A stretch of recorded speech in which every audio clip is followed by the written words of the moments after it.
What's the bigger story, us on YouTube or Kenny Pickett being traded? Oh, Kenny Pickett. Kenny Pickett. You sure? Yeah, because Owen played the Open, and it was just our announcement that we're on YouTube at 92.3 The Fan, and I realized, we don't have any highlights of Kenny Pickett. Well, the story is not Kenny Pickett being gone. It is a man by the name of Shedeur Sanders. Lima said his name first today. Going 6:04, 38 seconds. Climbing up the depth chart just like that. I'm now doing act outs. The yodeler? Is it the yodeler? Act outs with my hands. I wouldn't have normally done that. No, you wouldn't have done that. No. Yes, he's gone from 4th string to 3rd string. There's good. Ladies and gentlemen, Shedeur Sanders. Hold on. No, hold on. Don't fire the music. No, I'm telling you. No. What? There's good and not so good with this. You're going to make me be the bad guy? I'll be the bad guy. Yes. Kenny is the bad guy. We are. I am not the bad guy. We are closer, one QB closer to Shedeur Sanders. That's nice. But we are also one QB closer to Deshaun Watson. You got to take that into account. Is this today's version of Yay Boo? I'm not trying to do a heel turn. It's like, all right, Dylan Gabriel, then Shedeur, then all the other things. And then I'm like, well, you know, the videos are out there. He's out there practicing. He's throwing footballs. He's doing jogging drills, which Lyman thought, I don't think you'd ever thought he was going to ever walk again for whatever reason. And I'm like, guys, it's been 8 months since the second Achilles injury. He's an athlete. He's probably going to be able to move and be okay. You, on the other hand, thought he was never, ever going to be able to move again. And so I was like, well... Incapacitated, I think is the term I used. Yes, you thought incapacitated was going to be it. And now he's working out in the facility. And I go, hell, you are one QB closer to Shedeur. And that's fun, but you're also one QB closer to Deshaun. So... I think people take it. Those who are really, really excited that we're closer... And you're like, you got to hope Joe goes a little bit because you don't want to go too soon.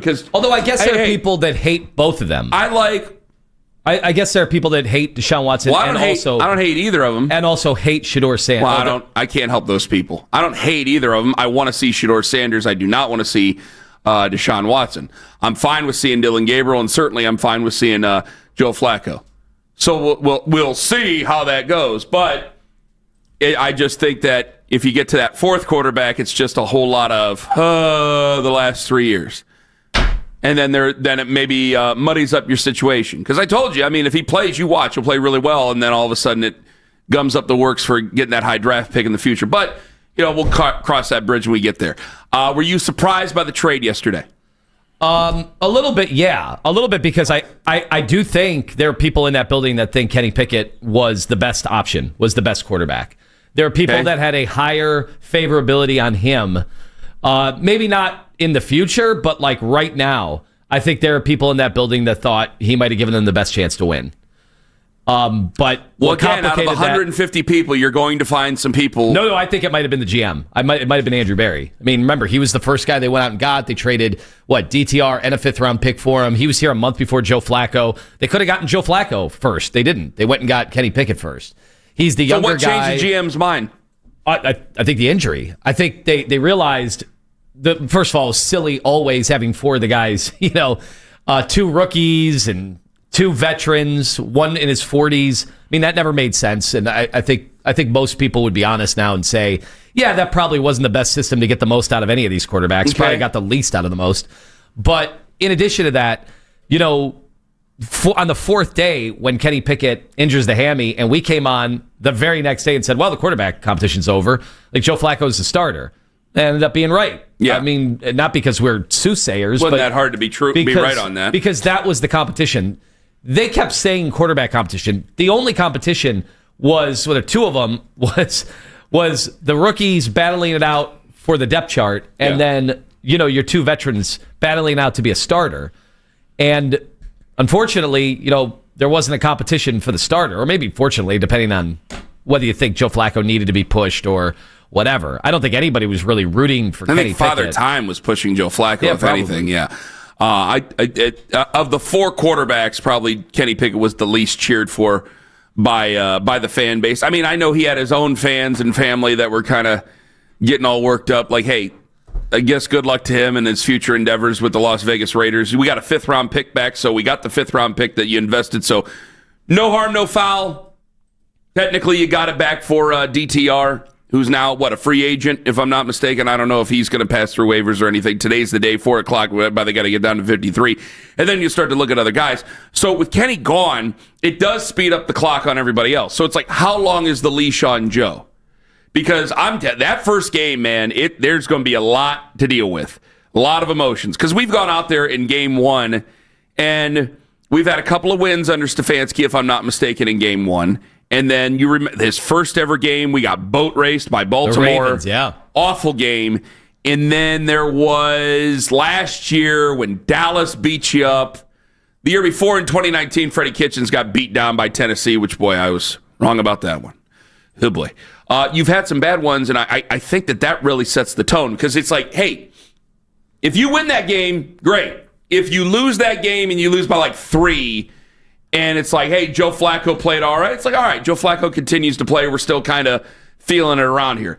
If you go out there and you get hammered like you did last year, I think it's all opinions are out there and open for examination. Whether or not Joe stays at to the Browns, Joe would just play week 2 more than likely. But to the fans don't want their time wasted. So it's either you're trying to win or you're trying to lose. One of the two things, I think, for a fan. You're either trying to win or you're not. Trying to lose is a strong thing, but I think that's in the back of a lot of fans' heads because of the draft class that's coming up. Because I don't want to. I thought about this on the ride home with you yesterday when I was talking to you on the phone. Carson Schlesinger looks good. Mason Graham looks good. This Aiden Hutchinson kid, I don't know, did you see the Baldy breakdown? Yeah. Oh, yeah. It was Aiden Huntington, I should say, not Aiden Hutchinson. Aiden Hutchinson plays for the Detroit Lions, and now that's something I'm going to mess up for the rest of my life. Aiden Huntington is fantastic. Aiden Hutchinson's fantastic, too, but Aiden Huntington looks great. And so where's he going to be? Now, I know he might be buried a little bit, but you have good young players you think are going to be there.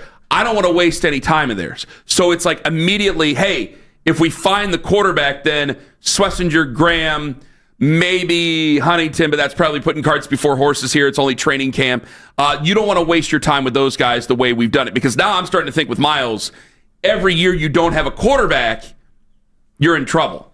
Because now I've just wasted another great year. It becomes Joe Thomas 2.0. So now you want to get the quarterback. So it has to be about something. The season has to stand for something. And 7 wins ain't going to cut it for a lot of Browns fans. It's either 10, 11, 12 postseason, which seems to be unrealistic, or 4, 3, somewhere in there, and now you have a chance to really do something and go get your quarterback and finally get this thing righted. Now, you have the chance to get it righted. We're going to have to be patient with the guy because we have to learn from our recent history here over the last 4 or 5 years. But there's going to be some more to that because if these rookies are good and it becomes a good rookie class for Andrew Berry, I don't want to waste any of their time or our time with those players. Yeah, you ask about the leash, and I keep coming back to 3 or 4 games. The problem is the 4th game's Detroit, so probably not an ideal time to throw in a rookie, right? But it's not going to be perfect no matter what you do. That's why you mentioned the Bengals game. Most of my friends, they think this is going to be a disastrous year. So when I say things like, oh man, the game 1 is going to be huge, they're like, huge. They're going to win 3 or 4 games this year. But that's how the formula to winning 3 or 4 games this year is losing to the Bengals and looking bad against the Bengals. If you lose to the Bengals in game 1, then you are on your way. You are on your way to number 1 pick in the draft, right? Yeah. If they win game 1 and they do to Joe Burrow what they seem to have the ability to do, I think he's 3-5 against the Browns. We're talking about Joe Burrow, who by most accounts is either the 2nd or 3rd or 4th best quarterback in the NFL, and he's 3-5 against the Browns. They've had his number in a lot of ways. They have all the pressure on the world. My God, their entire offseason and preseason was about not starting out 0-2. So for the 4th straight year. So it is a big matchup. It's like the loser of that game. It can change the trajectory of the entire season. So I'll tell you this: if they go and they beat the Bengals on next Sunday, if they go and beat them on that Sunday afternoon, I will come in and I will do Super Bowl Super Rounds and I will whoop it up on Monday. However, as the week goes on, I will have to warn you that week ones can be deceiving. There's a lot of teams that have gone out and won week one and then still look like garbage for the rest of the season. Yes, so you can go out and you can win week one. And the Browns, they've looked like crap in week one before and still made the playoffs. So there is a yin to a yang there where we don't know. But you want to get off on a good start, and you want to get off on a good start because I am in time-saving mode here I do want to get Joe through a reasonable amount of the schedule before I do dive into Dylan Gabriel and Shedeur Sanders. I do want to wait a reasonable amount of time because I want them to see, and Joe doesn't have to mentor them. He doesn't have to hold their hand. It's up to them to be grown adults and to observe and to watch and to take in what a guy's supposed to take in. But it's up to them to go forward and see what they can do and then be ready to start. So you have to watch Joe, watch what the game plans are, understand those as best you can. Run scout, run second team. So you'll look at Joe running first team, Dylan taking a few second team snaps, and then you'll watch scout team with Shedeur. And as they go up the chart, then you're going to have to watch that a little bit closer. Kenny, you just gave the Browns a marketing idea. Are you kidding me? Scout team with Shedeur. They can make that their own. Hey, we're doing a live stream. You imagine if they live streamed his scout team reps, the conversation that would come with it. Absolutely, anything's possible. Isn't that crazy? We talked about Shedeur being the number 2 overall pick like a month for the combine, and now he's scout team with the Cleveland Browns, one of the worst teams in the NFL. What are you trying to say? That is a fall from grace, and I do wonder how he mentally, if we're still allowed to talk about Shedeur. I know there have been people saying, finally, you're done with Shedeur talk. We will be. I think a lot of it will go away. To some degree, yeah. But, we still got to... They just traded Kenny Pickett, guys. Yeah. We got to talk a little bit about what that implies for everybody else in the quarterback room, yes. But the way they do quarterbacks now, especially, he will be in uniform. He won't be active, but you can put that third quarterback as your emergency guy. Oh, yeah, that's He'll be in uniform on every sideline. Unless... Yeah. And then if things happen... Unless... Oh. They're not bringing back the Pro Bowler, are they?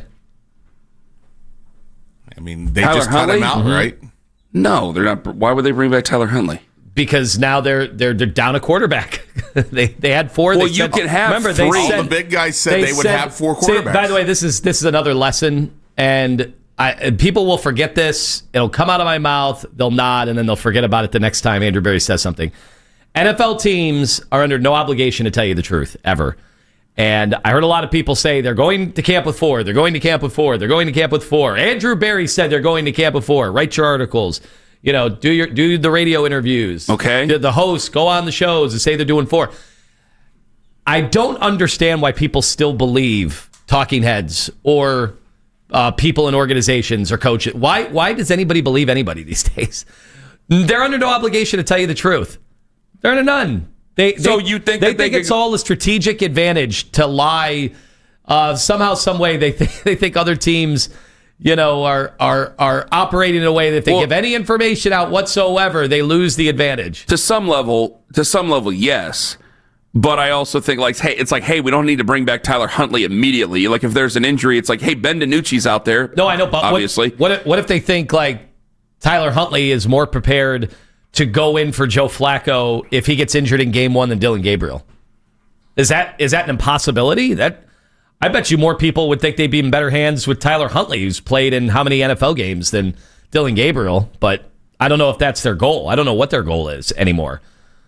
From the minute they assembled the 4-person quarterback room, their goals became a little foggy. My goal as a Browns fan is to not have my time wasted in 2025. Did you have your time wasted in that 2-minute drill when he went in there? Yes. In the last preseason game? No offense to Tyler Huntley. He's a nice guy. So who knows what the Browns are thinking? He is a waste of all of our time. They thought that was a good idea. Do not waste my time in 2025. That's the Edge NFL Films Edge Shave Gel Year in Review. Don't waste our time. That's the name of the clips. And the entire goal of the season is to not have your time wasted. Go right on ahead, Tone. Well, I guess the bigger question is, like, the Shedeur stuff. You knew he was going to be a lightning rod. I don't think I thought it would be what it ended up being, which was every national voice had multiple segments. Some of them had like 5 to 10 segments about a 4-string quarterback. I don't think I've ever seen that. I know there have been popular guys. Like I compared very early on to Tim Tebow. Tim Tebow was a first-round pick and was a national champion, was a Heisman winner. Okay. Shedeur had the name and the great story. We talked about Shedeur a ton the previous 2 years. We talked about him and Dion and Colorado and obviously Travis Hunter. There was a lot there to talk about. So that was obviously inbounds. People understood why you'd be talking about that. And a month before the combine, really leading up till the combine, I think we all thought he was going to be a first-round pick. Yes.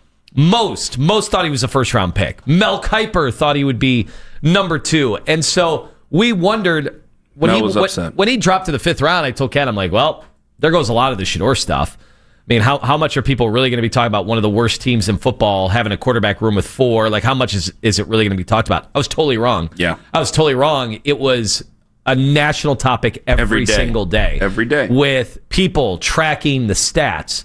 You know, that was probably a little too far, right? I mean, people are interested in it, so you're going to give people what they're interested in. But in terms of, like, people that know the league, I mean, that's pretty crazy. You wouldn't normally do that for any 5th-round pick or 4-string quarterback. But then, you know, we had on yesterday Emory Hunt, and he said he's not a 5th-round pick. I mean, he fought back with us. He's like, he's a first-round pick. I love the interview. He's a first-round pick. And I'm like, 92.3thefan.com. well, no, he slipped to the 5th. He probably is not a 5th-round profile. But, you know, he was taken in the 5th, and he would not acknowledge it. He's like, no, he's a first-round pick.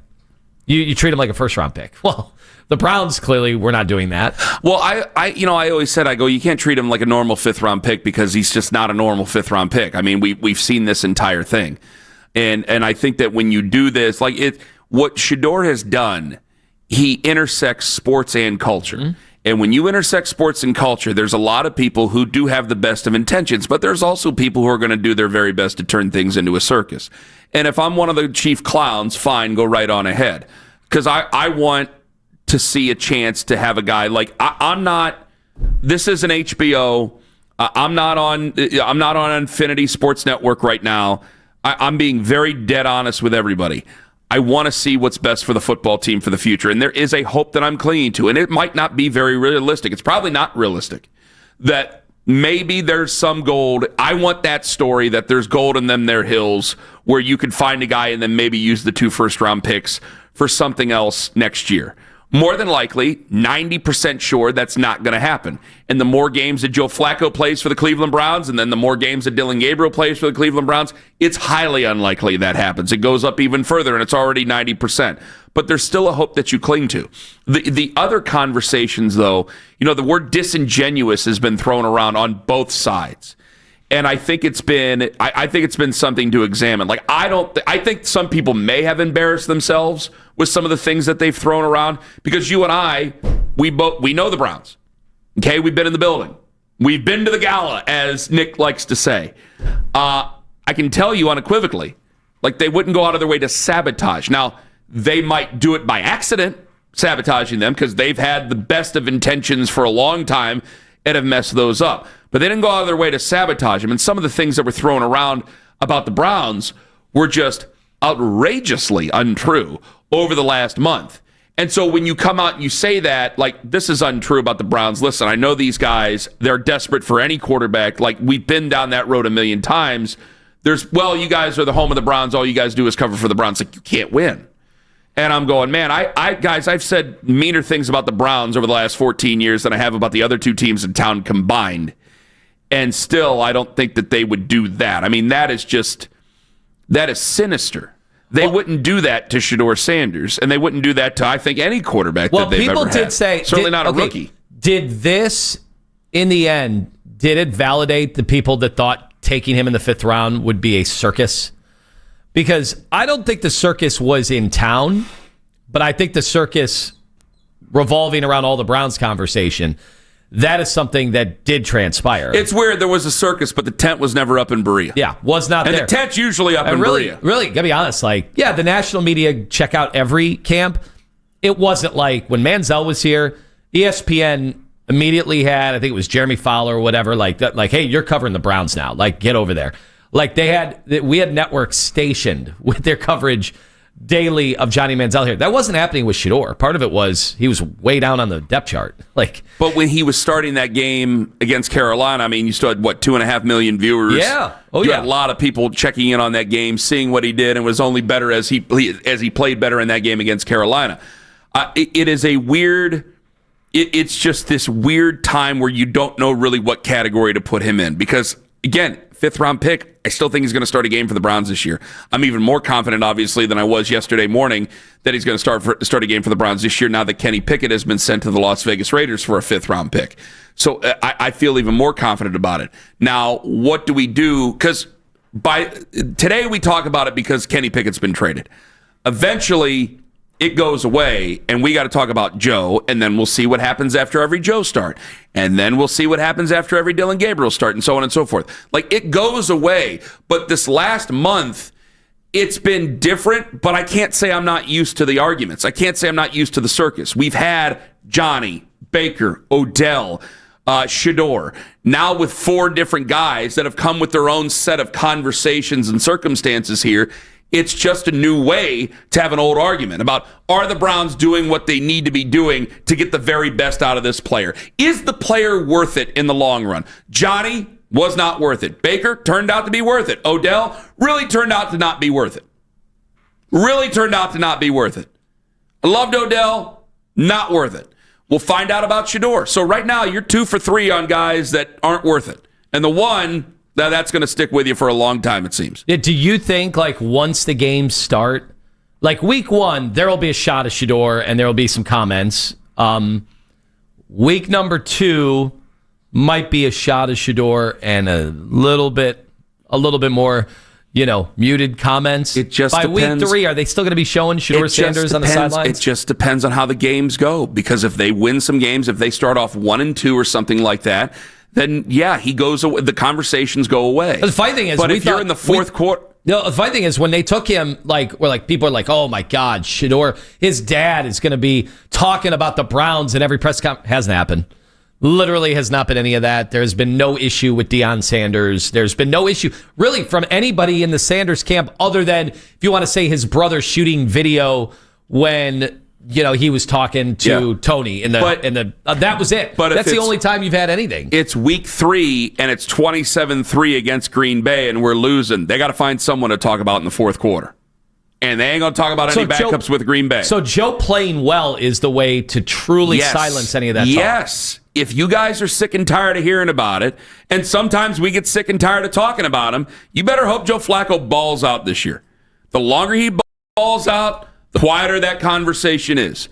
And then you get the best of both worlds, because then you get some competitive play. You get a 40-year-old that everybody likes, a veteran, a guy that took you to the playoffs at one point, and there's no doubt you would just use those picks to go after a quarterback next year because you're in that spot and he's 40 years old, for crying out loud. So that's the thing you have to hope for. Then if the wheels come off with him, then you got to hope the same thing for Dylan Gabriel. So there are definitely people who are out there that are sick and tired of the conversation, but it's the brightest spot for the future I think I have right now.